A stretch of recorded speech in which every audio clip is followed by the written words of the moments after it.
I'm Laura Putre, Senior Editor of IndustryWeek. Today I'm talking with Sandy Stojkovski. She's the North American CEO of auto supplier Vitesco, about where the company is headed as electrification ramps up. This global leadership role for what we call our product line injectors. Those are injectors and injection system business, which is combustion. It's combustion for gas, diesel, the low pressure, high pressure gas. And early into that, I realized, I'm in the middle of a turnaround that, in fact, the team thought they were done with the turnaround when I arrived, or before I arrived. But after we really got into the details, realized, we're probably halfway through the turnaround and there's a lot of work left to be done. The reason the team thought that they were done with the turnaround at that point in time was because they were looking at it through a very rosy scenario lens.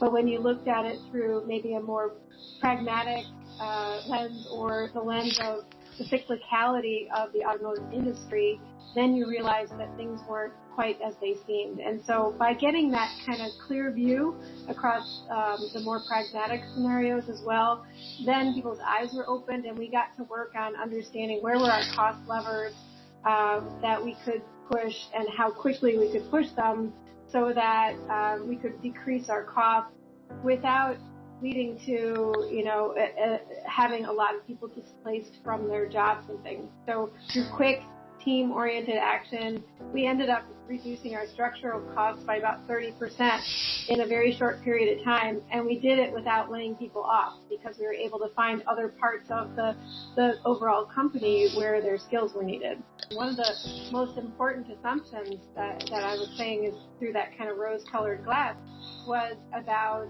the actual market for combustion-based vehicles, right? So the assumption that this market keeps growing and growing and growing was in part responsible for some of the volumes that were fundamental to the business case for that aspect of the business. And as soon as you started to reevaluate the business through the lens of, well, what if the overall market doesn't look like that and actually plateaus or decreases? What if we see the trends that are emerging in Germany around shrinking market for diesel engines in particular? What if we see that in other markets? And it was really through analyzing those different scenarios and then taking decisive action on how to proactively manage the business to be successful even in those circumstances. That's what led us to really be willing to take those actions. Is there a grand plan for that? It is a grand plan because really, if you recognize that 5% of our sales were electrified, reflecting our order book to say 80+% of the sales in the future will be electrified, that means consolidating lines and removing lines associated with combustion products, meanwhile adding new lines for the electrified product, and doing that in a way where you're not creating a lot of inefficiency in the plant floor. This is really a huge activity. Meanwhile, training and developing the teams so that they can move their skill base from one area to the other, supply base, et cetera. It's really a grand plan. It might not be the right word. Maybe it's a grand challenge, right, that we have to make those huge investments and that conversion of our plants and our people and our business models. Have we reached a tipping point yet for EVs? Well, it might look like it's sudden, but actually, we've been in this space for electrification since about 2010. So over these 12 years, we've certainly seen, kind of the early days, and where obviously the market penetration for battery electric vehicles wasn't there in all markets. And then it started to take off first in China and Europe. And now here also in the U.S., we see the market for battery electric vehicles in particular getting close to that tipping point.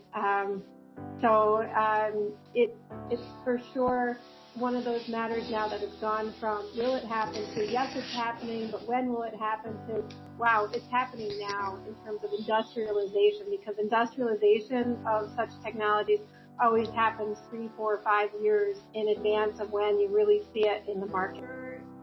You know, in the past, there have been times where the OEMs have wanted to make everything themselves instead of buying it from suppliers, and then as they divest those companies, they buy it from suppliers and go fully outsourced model.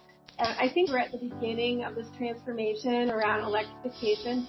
That's definitely why you see some of the OEM customers deciding to make certain parts of the propulsion system in-house. And so definitely that changes the nature of what is supplied. Our strategy, just to be really clear, is to meet our customers where they're at in terms of if they want to buy full systems, we can sell full systems. If they want to buy components, we sell them components that then they manufacture and assemble into the full systems, or somehow anything in between. So by having this modular and scalable product set that we do, we're able to somehow be agnostic to how they're buying what they buy, and we're able to partner with them in either make or buy circumstance.